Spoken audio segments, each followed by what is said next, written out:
mungkin ini harapan dan mungkin sedikit sorotan mengenai pas baru dari teman-teman sendiri. Nah mungkin baik kalau nanti dari Pak siapa dulu? Pak Tadi dulu ya Pak ya. Itu wakilnya apa Pak? Jenengan? Wakil Panikas Pak ya. Jenengan dulu Pak. Saya Pak. Terangnya ada tersisih dulu loh.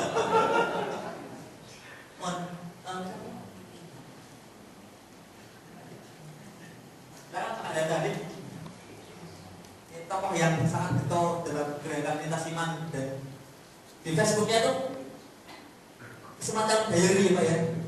Peristiwa apa ditulis direnungkan sampai dalam jadi buku. Berita silakan. Ya, terima kasih selamat malam. Ini harusnya Pak Henry Basuki dulu atau Pak Musa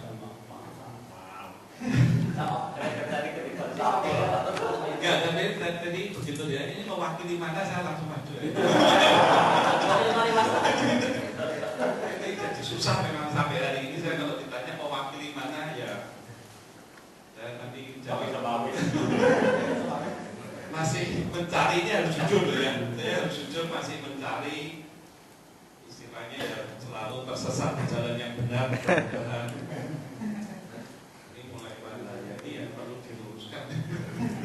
Ya, tapi kalau saya nanggapi karena saya juga tidak backgroundnya dari teologi, tapi menarik sekali.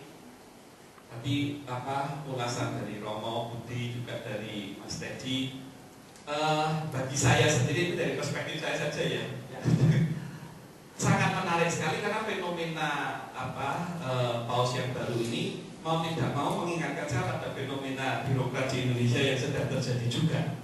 Jadi dan itu menurut saya kalau saya pikir lah ini lama-lama ini mungkin paus yang baru ini bisa berusukan kayak Jokowi. Ya. Dan sebenarnya dalam konteks bernegara itu dan mungkin juga di Vatikan itu juga bernegara ini yang mungkin menjadi harapan. Tapi juga sebenarnya kalau saya boleh berkaca pada apa yang terjadi pemilihan paus secara tertutup dan kemudian konklav ya, dan kemudian nunggu asap. Saya tapi ya mikir kalau pilkada ini apa gitu itu tuh pilgub ini loh murah tuh mungkin ya tuh kumpul di gedung DPR terus nunggu asap keluar itu kan mungkin bisa murah tanpa kampanye loh, betul tanpa kampanye dan isu deg-degan kumpul di Simpang 5 lihat asap ini keluar apa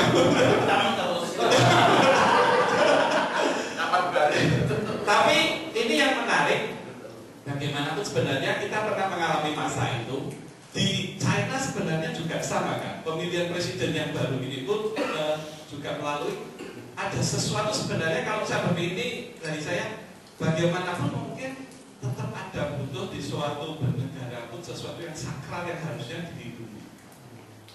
Meskipun nantinya mereka akan membumi dalam tindakannya tadi, tapi ada proses-proses yang sebenarnya mungkin harus tertutup mungkin.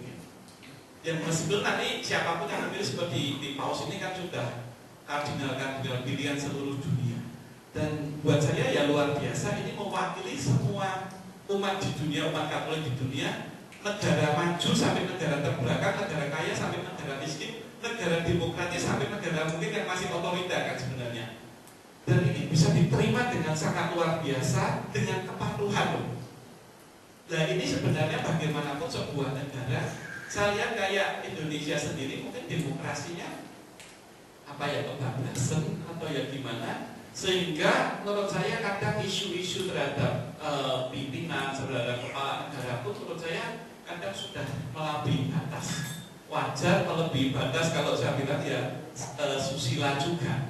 Nah ini mungkin buat kami, buat saya sendiri melihat bahwa ini sebenarnya harusnya bisa dicontoh pemilihan ini dan figur tadi dikatakan oleh Romo Budi bahwa beliau sangat melayani, dia sadar sekali bahwa sebagai pemimpin itu bukan untuk dilayani, bahwa sebagai pemimpin itu untuk melayani.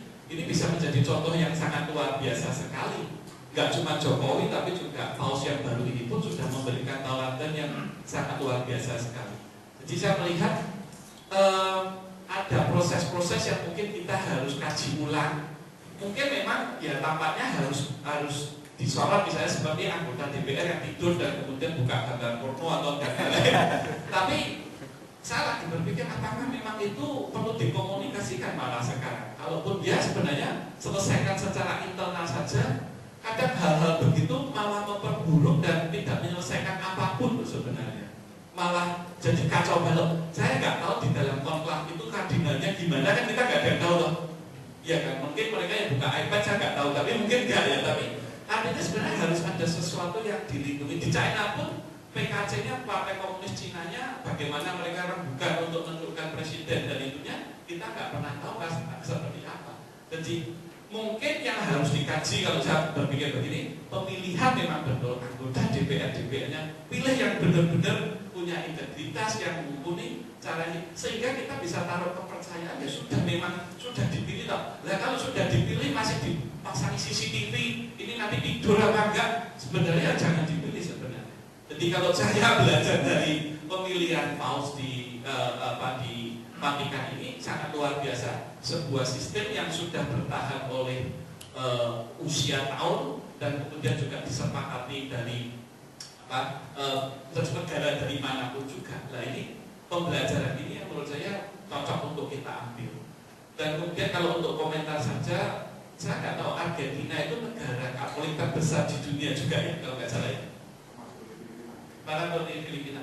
Artinya memang menarik sekali tadi disampaikan oleh Mas Teji dengan Indonesia yang negara terbesar untuk Islam dan kecenderungannya juga sama. Tadi saya waktu mendengar ini saya sempat pikir Evita Peron itu kan dari Argentina. Dan memang kecenderungan negara-negara dengan mungkin sosial ekonomi, nggak tahu GDP Argentina mungkin entah di bawah atau sama dengan Indonesia ya.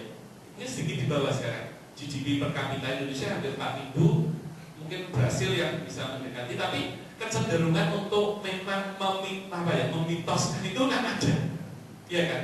Gus Dur bagaimanapun menempati posisi yang santo mungkin kalau dalam Katolik sekarang ini. Nah, hal-hal semacam itu sebenarnya kan itu kan tidak bisa dibuang begitu saja, kecenderungan semacam itu. Makanya kesakralan menurut saya menjadi sesuatu yang mau tidak mau tidak bisa dilepaskan dari kultural dari bangsa kita ini. Ya, saya berharap yang sama juga dengan apa yang kita dengar, apa yang kita lihat di awalnya. Paus yang baru ini sudah memberikan contoh yang sangat luar biasa. Seorang pemimpin memang harus melayani. Terima kasih. Baik, dari Pak Adan Halim mungkin bisa nanti bisa kita tarik bahwa pemimpin itu memang bukan kekuasaan yang dicari, tetapi sebuah pelayanan. Dan Paus Fransiskus itu seperti teman-teman yang sudah simak di berbagai media, beliau memang terkenal sebagai orang yang suka belusukan, rendah hati gitu.